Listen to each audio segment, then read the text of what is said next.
Student suppose करो कि आपके पास एक एपी गिवन है, अर्थमेटिक प्रोग्रेशन, यानी कि एक सीरीज आपको अर्थमेटिक सीरीज आपको गिवन है नंबर्स की, और सपोज कीजिए वो इस तरह से A 1 5 9 13 17 डॉट डॉट। अब देखिए here first term FIRST first term, तो स्टूडेंट फर्स्ट टर्म आप देख सकते हैं क्या है 1 है, और फर्स्ट टर्म को रिप्रेजेंट किससे करते हैं A से रिप्रेजेंट करते हैं, तो A इक्वल टू क्या हो गया 1।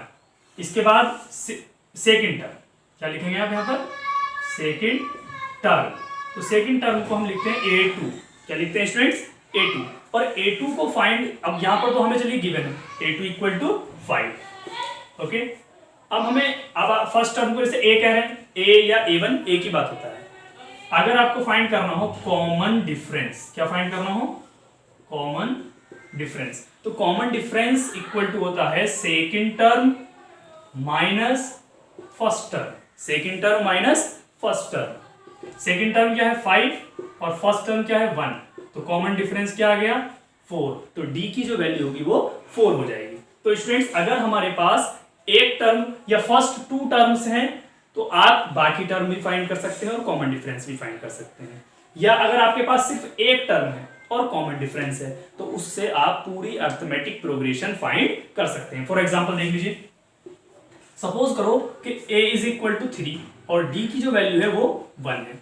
ओके स्टूडेंट्स, तो फर्स्ट टर्म क्या है 3, सेकेंड टर्म हमें नहीं मालूम है, लेकिन हमें यह मालूम है कि अगर आप कॉमन डिफरेंस को प्रीवियस टर्म में ऐड कर दें तो आपको क्या मिलेगा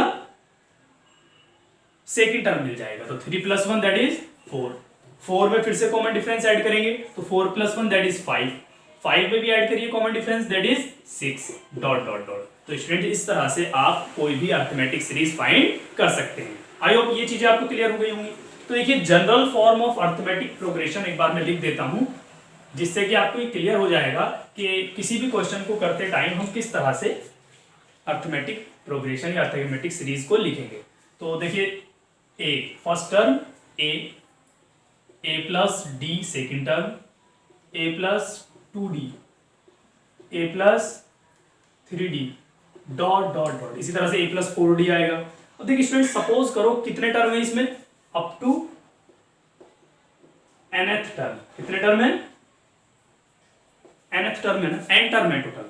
तो अगर आपको इसी तरह से कौन सा टर्म फाइंड करना हो nth टर्म फाइंड करना हो तो कैसे करेंगे, देखिए यहां से हम जनरल फॉर्मूला फाइंड करेंगे जिस पर पूरी एक्सरसाइज बेस्ड है।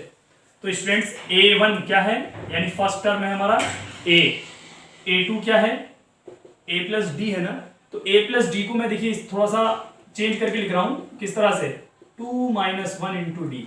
बताइए A प्लस डी को मैं लिख सकता हूं A प्लस 2 - 1 इंटू डी। ऐसा क्यों लिखा मैंने, क्योंकि 2 - 1 करेंगे 1 आएगा और 1 इंटू डी मीन्स डी ही रहेगा, कोई इफेक्ट नहीं पड़ेगा। अब इसी तरह से आप अगर A3 फाइंड करना हो तो A3 को कैसे लिखेंगे, देखिए A3 हमारे पास क्या है A प्लस 2D है ना, तो देखिए इसको भी ऐसे लिख रहे हैं, यहां पर 2 था तो 2 - 1 लिखा था, अब यहाँ 3 है तो क्या लिखेंगे 3 - 1 इंटू डी।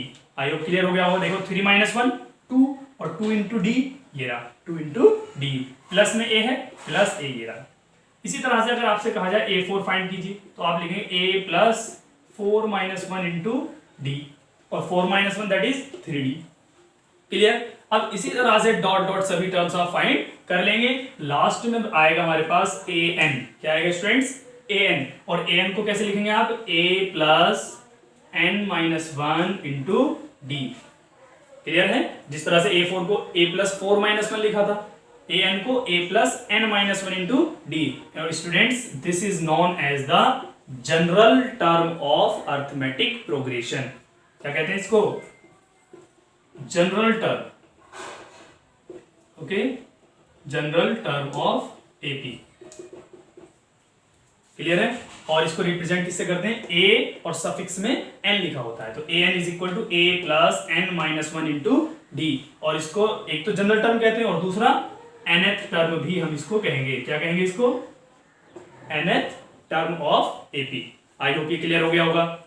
तो स्टूडेंट जब कभी भी आपको nth टर्म फाइंड करना होगा या जनरल टर्म फाइंड करना होगा तो आपको क्या क्या रिक्वायर होगा करना, क्या क्या रिक्वायरमेंट होगी, एक तो फर्स्ट टर्म मींस ए की वैल्यू का, दूसरा कॉमन डिफरेंस आपको मालूम होना चाहिए, और एन तो आपके पास रहेगा ही हमेशा। जैसे कि मान लिया क्वेश्चन में कह रहा है फाइंड फोर्थ टर्म, तो फोर्थ टर्म का मतलब क्या हो गया, एन की वैल्यू क्या हो गई, 4 हो गई।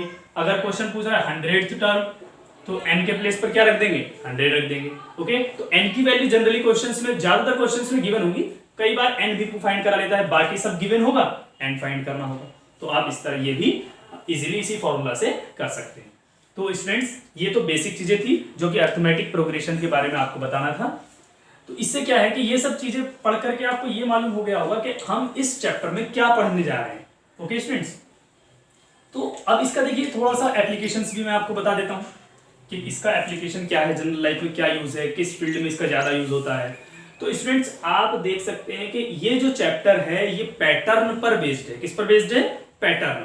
तो देखिए सबसे पहले मैं आपको ये बता देता हूँ, पैटर्न का बहुत ज्यादा यूज होता है हमारी लाइफ में। सपोज कीजिए कि अभी हमें जो है एक मान लिया हमने कॉन्ट्रैक्टर हैं हम, और कॉन्ट्रैक्टर हैं, और हमने क्या किया है कि एक इलेक्ट्रिसिटी डिपार्टमेंट से कॉन्ट्रैक्ट लिया है पिलर्स को लगाने का। ओके, और उसने ये कहा है कि देखिए हमारे पास जो है सिर्फ 100 पिलर्स हैं। कितने पिलर्स हैं, ओनली 100 पिलर्स हैं, और आपको इन 100 पिलर्स को एक वो डिस्टेंस दे देगा फिक्स, कि आपको जो है 2 मीटर या 3 मीटर जो भी कहेगा, या वो हो सकता है कि वो कहे कि 50 मीटर की डिस्टेंस पर ईच पिलर लगाना है।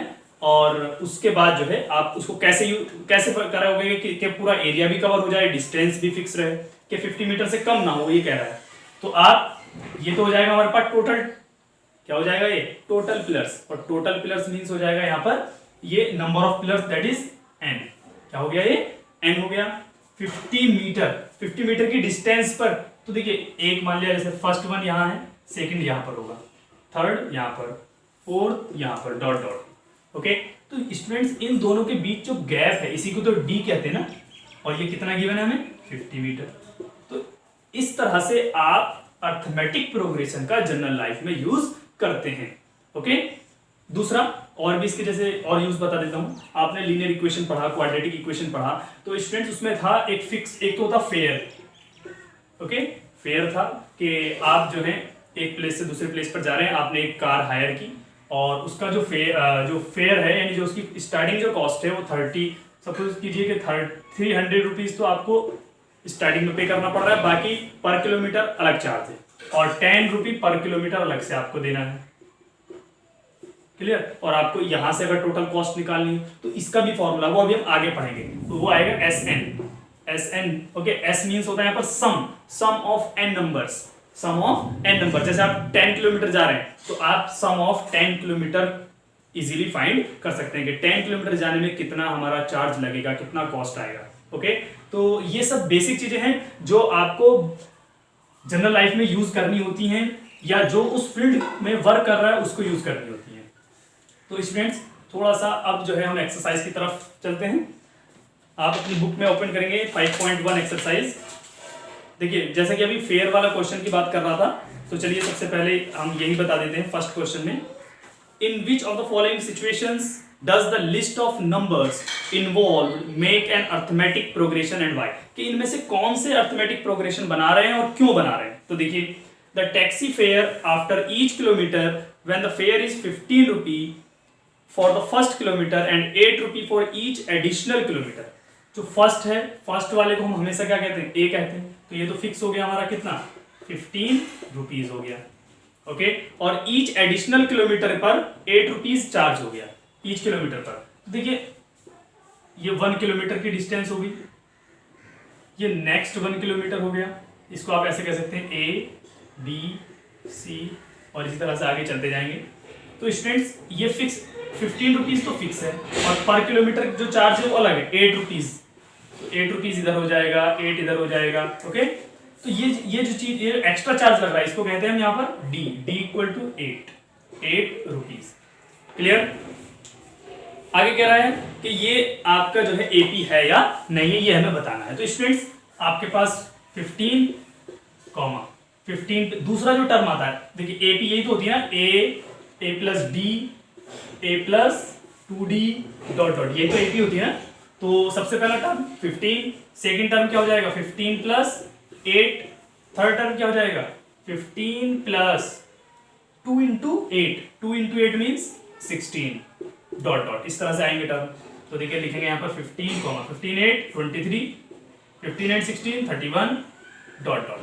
क्लियर। अब आप इनमें अगर देखें 23 और 15 का जो कॉमन डिफरेंस है वो कितना है 8, 31 और 23 का कॉमन डिफरेंस भी 8 है। तो since common difference is same so this represent an AP. इस तरह से आप बाकी टर्म भी जो बाकी क्वेश्चंस हैं फर्स्ट के अदर पार्ट्स जो हैं वो भी आप सॉल्व करने की प्रैक्टिस कीजिएगा।